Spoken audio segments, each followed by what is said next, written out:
warahmatullahi wabarakatuh. Perkenalkan, nama saya Arisma Saputri dengan NIM 2214401018. Baiklah, di sini saya akan menjelaskan tentang pelayanan keperawatan adalah pelayanan profesi.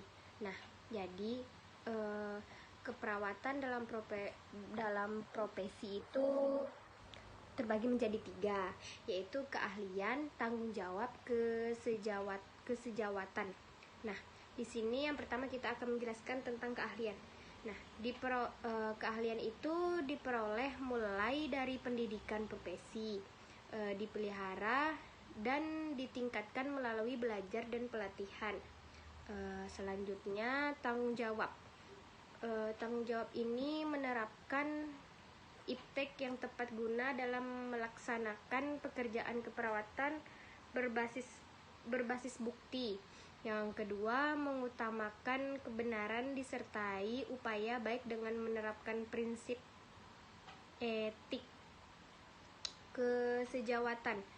Nah, kesejawatan ini tergabung dalam organisasi profesi, mendukung upaya baik sejawat atau sesama perawat bersikap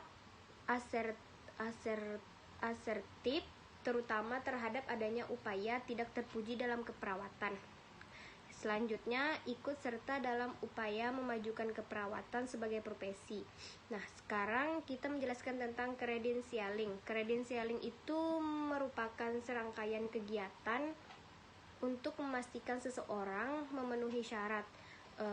Yang kedua, mutlak dilakukan oleh profesi sebagai bagian tidak terpisahkan akuntabilitas dan bukti kesiapan. Baiklah, selanjutnya tentang falsafah dasar sertifikasi. Itu terbagi menjadi 3. Yang pertama, ilmu pengetahuan dan teknologi atau iptek yang dimiliki profesi perlu dibuktikan dengan berbagai bentuk penilaian terhadap pengetahuan minimal atau standar terkait pekerjaan praktek profesinya. Yang kedua, karena iptek selalu berkembang sehingga penilaian diperlukan setiap interval atau waktu tertentu, misalnya setiap 3-5 tahun. Yang ketiga, sasaran praktek profesi adalah manusia atau individu atau masyarakat. Nah, karakteristiknya populasi, bahasa, budaya, kondisi fisik, dan lain-lain. Selanjutnya tentang bentuk sertifikat tuh berupa ijazah. Biasanya kan kita menerima ijazah tuh, kita sekolah dari SD dapat ijazah, SMP dan SMA dapat ijazah.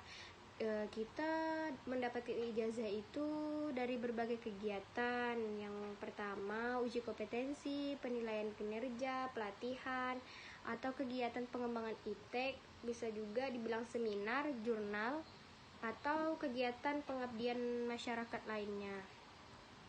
Makna sertifikat itu merupakan rujukan bagi pengelola untuk menempatkan seseorang dalam posisi dan penugasan serta kewenangan tertentu sesuai ketentuan yang berlaku. Selanjutnya tentang lisensi atau kewenangan. Nah, di sini dia mempunyai 2 poin. Yang pertama, poin pertama menjelaskan tentang merupakan pemberian izin. Nah, kewenangan menjalankan tugas dan atau pekerjaan tertentu secara legal. Yang poin kedua, diberikan oleh pemerintah suatu wilayah untuk izin praktek. Nah, kalau kita mau buka praktek di suatu wilayah, kita tuh harus mempunyai izin dan diberikan oleh pimpinan rumah sakit sesuai ketentuan yang berlaku di rumah sakit. Selanjutnya tentang undang-undang keperawatan. Undang-undang keperawatan bisa disebut dengan Permenkes 2010 tentang izin penyelenggaraan praktek perawat. Poin kedua, Permenkes 17 tahun 2013 tentang perubahan. Yang ke poin ketiga, Permenkes 14 46 tahun 2013 tentang registrasi tenaga kesehatan. Selanjutnya tentang komite keperawatan. Komite keperawatan ini adalah wadah non-struktural yang terdiri dari tenaga keperawatan, mempunyai atau bertujuan untuk memberikan pertimbangan strategi kepada pimpinan rumah sakit. Profesionalismenya melalui mekanisme kredensial, penjagaan mutu profesi, dan pemeliharaan etik serta disiplin profesi keperawatan.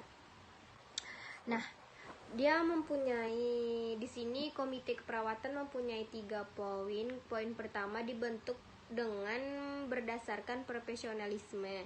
Yang kedua, setiap rumah sakit harus menetapkan komite keperawatan yang menjamin kualitas pelayanan dan asuhan keperawatan guna melindungi pasien. Yang ketiga, pekerjaan yang sangat khusus dapat diberikan kepada perawat tertentu yang dikendalikan dengan melakukan validasi dan memberikan sertifikat kewenangan klinis. Selanjutnya tentang pengendalian pelayanan dan asuhan keperawatan. Nah, di sini dia mempunyai 3 poin, yaitu perawat sebagai profesi kesehatan.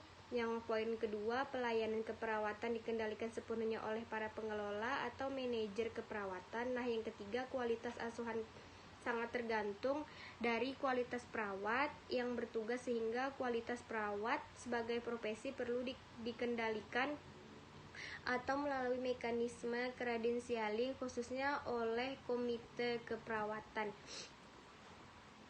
Nah, selanjutnya tentang kewenangan komite keperawatan.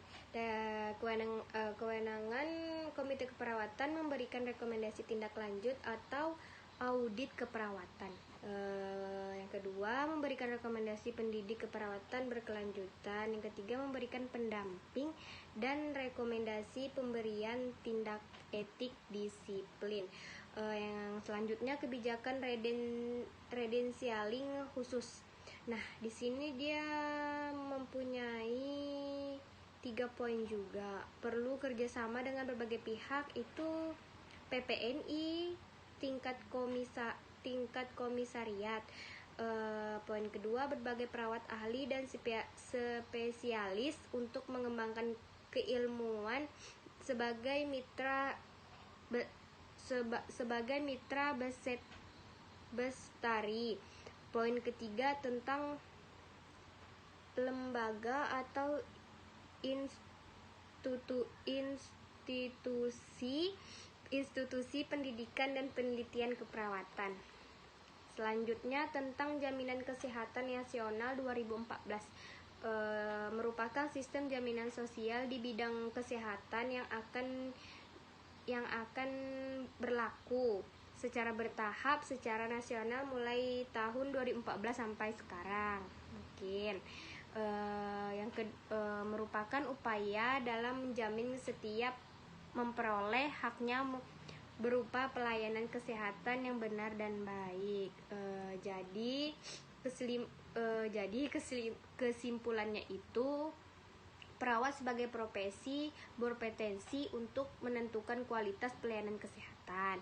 Perawat juga perlu menjaga profesionalismenya sebagai profesi melalui berbagai mekanisme, termasuk kredensialing yang dilakukan secara umum atau nasional maupun secara khusus di tempat kerjanya. Konsil keperawatan atau pemerintahan secara nasional, sedangkan komite keperawatan rumah sakit mengkawal sistem kredensialing secara khusus di masing-masing rumah sakit. Selanjutnya JKN 2014 menentukan kesiapan kehandalan setiap profesi termasuk perawat untuk mendukung keberhasilannya. Sekian dari saya. Terima kasih. Assalamualaikum warahmatullahi wabarakatuh.